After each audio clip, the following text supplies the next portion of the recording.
রণব আহমেদ আজিজুলের বিরুদ্ধে ষড়যন্ত্র ও অপপ্রচারের প্রতিবাদে তারাকান্দায় বিক্ষোভ মিছিল এবং সমাবেশ অনুষ্ঠিত হয়েছে। এসএমকে মিজানের পাঠানো তথ্যচিত্রে থাকছে বিস্তারিত। ময়মনসিংহ উত্তর জেলা তাঁতি দলের সংগ্রামী সদস্য সচিব রণব আহমেদ আজিজুলের বিরুদ্ধে ষড়যন্ত্র ও সামাজিক যোগাযোগ মাধ্যমে মিথ্যা অপপ্রচারের প্রতিবাদে বিক্ষোভ মিছিল অনুষ্ঠিত হয়।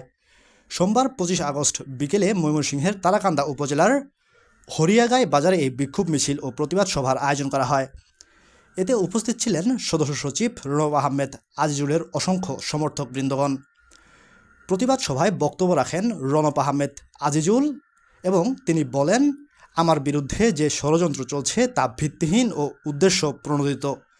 দলীয় নেতাকর্মীদের এসব বিভ্রান্তিকর অপপ্রচারকে প্রতিহত করবে। এ সময় তিনি বিগত সরকারের আমলে নিজের রাজনৈতিক অবস্থান ও তৎকালীন করুণ পরিস্থিতির বিভিন্ন দিক তুলে ধরেন। পাশাপাশি তিনি সংগঠনকে আরও শক্তিশালী ও ঐক্যবদ্ধ করার আহ্বান জানান। সবাই বক্তারা অভিযোগ করেন একটি মহল পরিকল্পিতভাবে রণব আহমেদ আজিজুলকে রাজনৈতিকভাবে হেয় করার চেষ্টা করছেন। তারা এর তীব্র নিন্দা জানান এবং ষড়যন্ত্রমূলক কর্মকাণ্ড থেকে বিরত থাকার আহ্বান জানান। দীর্ঘ 17 বছর আন্দোলন সংগ্রামের মধ্য দিয়ে আজ এই পর্যন্ত এসে দাঁড়িয়েছি। আমার উপর যে রকমের ষড়যন্ত্রের বিন্দাজাল কিছু কুচক্রী মহল আমাকে সে ষড়যন্ত্রের বিন্দাজালে আবদ্ধ করে রাখতে চেয়েছিল, আমি সেই ষড়যন্ত্রের বিন্দাজালকে অতিক্রম করে আমি আপনাদের মাঝে ফিরে এসেছি। আমি সুস্পষ্ট ভাষায় বলে দিতে চাই, আমার উপর যদি আর কোনো ষড়যন্ত্র আসে সেই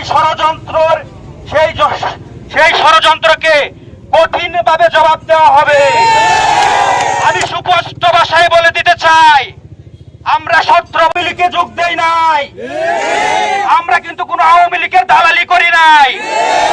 আমি 2008 সালে এই শেখ মুজিবুরের ছবি পুরানোর মামলা থেকে আমার রাজনীতি শুরু হয়। আমি কিন্তু দুর্দিনেও মামলা গিয়েছি, গত কুরবানি ঈদের দিনে পর্যন্ত আমার নামে মামলা হয়। বলে দিতে চাই, আপনারা যারা আমাকে নিয়ে বিভিন্ন রকম, আপনারা সাবধান হয়ে যান।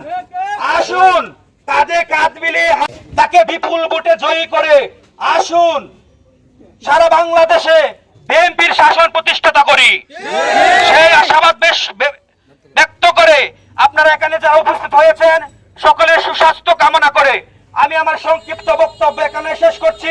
সকলের প্রতি আমি কৃতজ্ঞ। সবাইকে ধন্যবাদ। আসসালামু আলাইকুম।